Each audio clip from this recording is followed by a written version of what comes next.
Olá, pessoal! Continuando a falar sobre o sistema cardiovascular, hoje eu irei falar sobre o batimento cardíaco, então como que funciona o batimento cardíaco, quais são os tipos de vasos e as características deles, então eu vou falar sobre as artérias, as veias e os capilares, o que seria a pressão arterial e como funciona a circulação sanguínea, porque ela é dividida em circulação pulmonar e circulação sistêmica. Na aula passada, a gente viu que o coração ele era formado por tecido conjuntivo e tecido muscular. No tecido conjuntivo, a gente tinha o pericárdio, que é a membrana externa, e o endocárdio, que é a membrana interna do coração. Entre esses dois tecidos conjuntivos, a gente tem o tecido muscular, que a gente chama de miocárdio. Para que o coração ele efetue os batimentos cardíacos, precisa que esse músculo, o miocárdio, realize contração e relaxamento.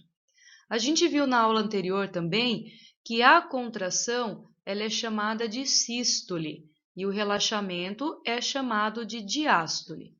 Então, para que o sangue entre no coração pelos átrios, a musculatura dos átrios precisa estar relaxada.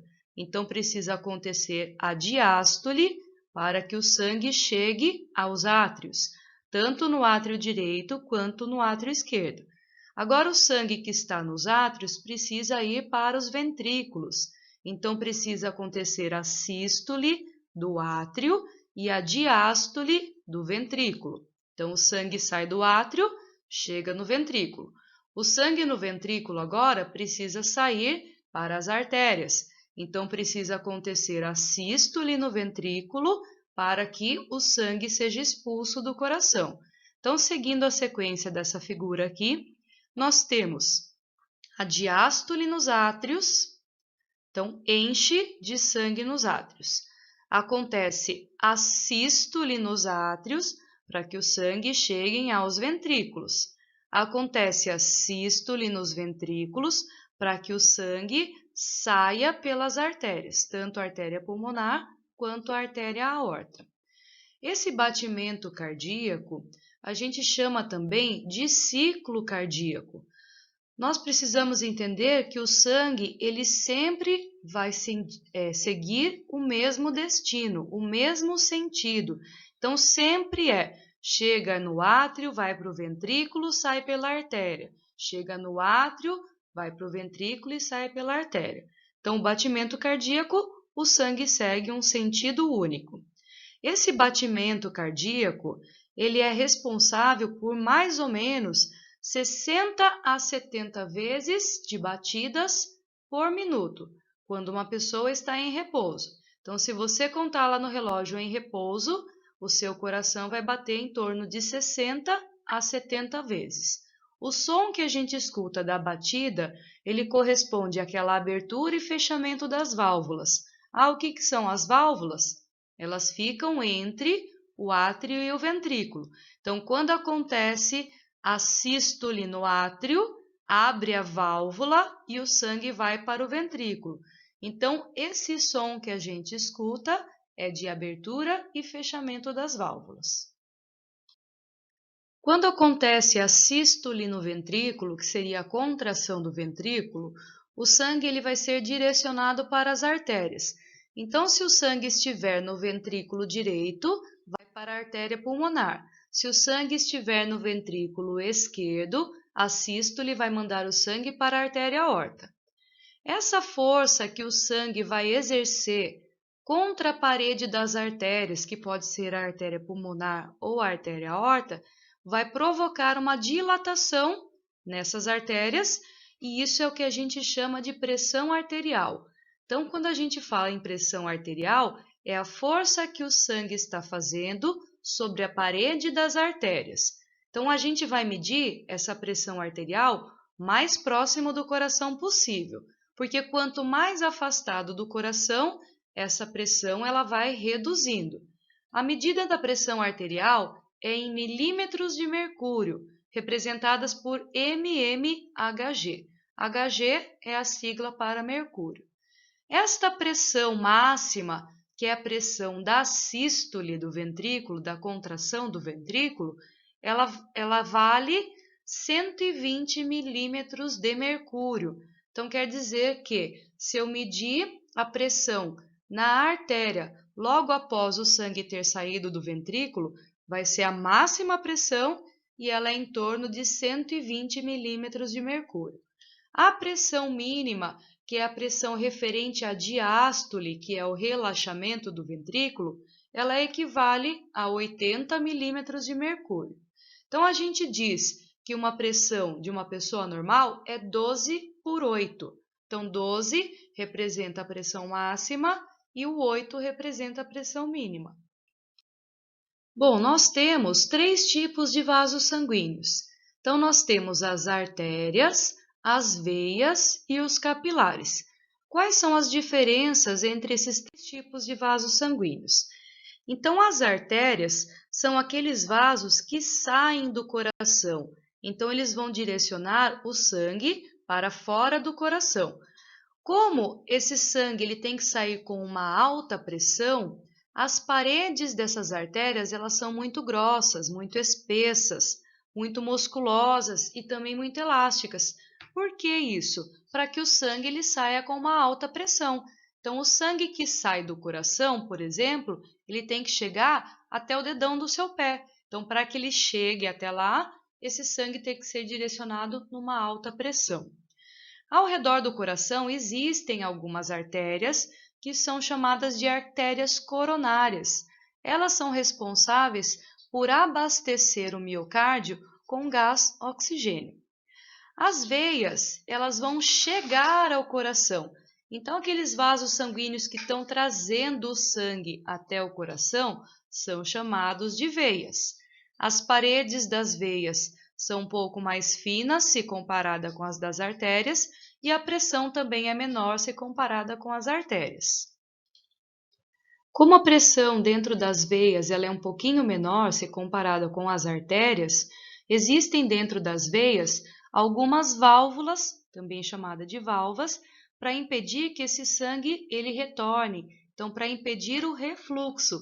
Então o sangue que chega ao coração, ele não volta para trás. Os capilares são aqueles vasos sanguíneos que estão espalhados pelo nosso corpo inteiro. Eles apresentam as paredes muito fininhas, é apenas uma camada de célula. E isso facilita muito a troca de substâncias. Então, por exemplo, ao redor dos alvéolos pulmonares no pulmão, a gente tem uma rede muito extensa de capilares. Por quê? Para que o oxigênio que chegue dentro do alvéolo pulmonar, ele saia do alvéolo pulmonar e vá para o sangue. Então, ele atravessa essa parede fina dos capilares sanguíneos e vai ser transportado pelo sangue. A pressão desse sangue dentro dos capilares é muito baixa, porque as paredes dos capilares são muito finas. Aqui nós temos um desenho para representar que a artéria ela tem uma camada, uma parede muito mais grossa, muito espessa, se comparada aqui com a veia. Nós temos também a representação de uma válvula na veia e não acontece nas artérias. Então, o calibre da artéria, que seria o canal por onde o sangue vai circular, ele é menor, por isso também que o sangue vai sofrer uma pressão maior.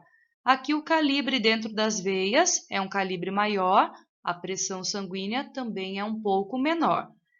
As artérias, elas vão ficando cada vez mais finas para formar as arteríolas, e as veias vão ficando cada vez mais finas para formar as vênulas.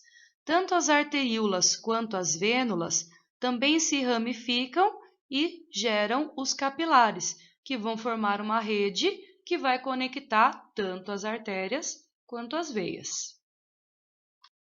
Nessa figura aqui, a gente vai entender como que funciona a circulação sanguínea. Só que precisamos lembrar algumas coisinhas antes, né? Então, aqui, a minha figura, lembrando que o lado esquerdo da minha figura é o lado direito do coração. O lado direito da minha figura é o lado esquerdo do meu coração. Toda vez que vocês virem a representação de um coração, é sempre desse jeito. Então, nós temos o átrio direito, ventrículo direito, átrio esquerdo, ventrículo esquerdo. Outra coisa que a gente precisa lembrar é que o sangue ele pode ser arterial ou venoso. O sangue venoso é aquele sangue rico em gás carbônico. Ele está sendo representado na minha figura pela cor azul.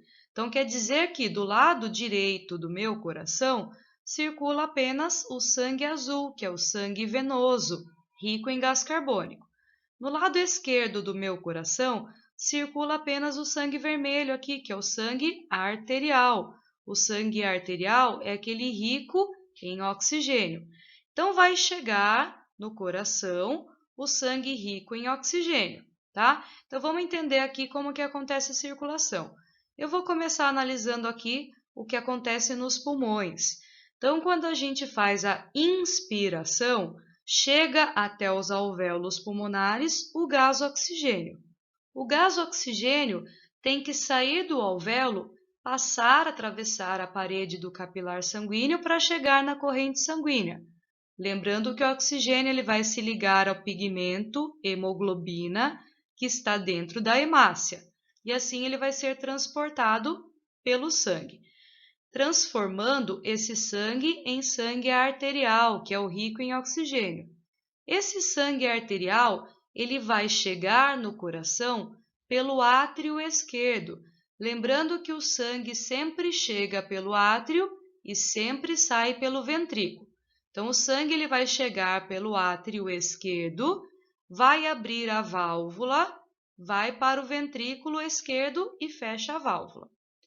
O sangue que está no ventrículo esquerdo vai sair do coração, sangue arterial ainda, vai chegar aos tecidos e vai distribuir o oxigênio. Assim que o sangue ele dá o oxigênio para as células realizam a respiração celular e devolvem para o sangue o gás carbônico, transformando o sangue em sangue venoso, rico em gás carbônico. Esse sangue venoso ele vai chegar ao coração novamente. Então, lembram que a circulação é dupla? Então, essa é a segunda parte da circulação. Então, esse sangue venoso ele chega ao coração pelo átrio direito. Abre-se a válvula, o sangue vai para o ventrículo direito, fecha a válvula. O sangue sai do ventrículo direito e vai em direção aos pulmões. Esse sangue ele é venoso, rico em gás carbônico. Quando ele chega nos pulmões, entra dentro dos alvéolos pulmonares, faz o caminho inverso no sistema respiratório e o gás carbônico é liberado pela expiração. Outra coisa importante, pessoal, as veias que eu já falei para vocês são aqueles vasos que chegam no coração. E as artérias são os vasos que saem do coração.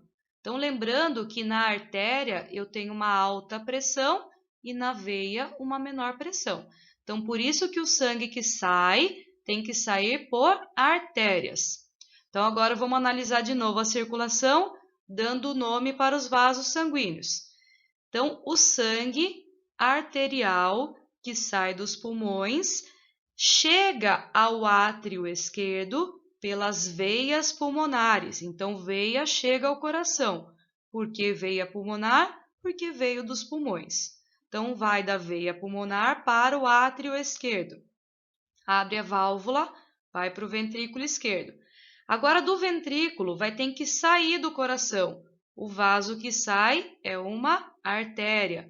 E esse vaso, ele vai levar o sangue oxigenado para todo o corpo. Então, é a maior artéria do seu corpo.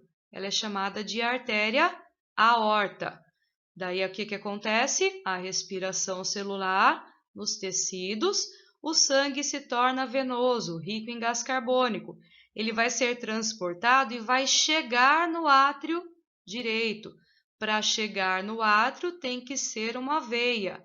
Na verdade, são duas, que são as veias cavas, veia cava superior e veia cava inferior. O sangue chegou no átrio direito, abriu a válvula, vai para o ventrículo direito.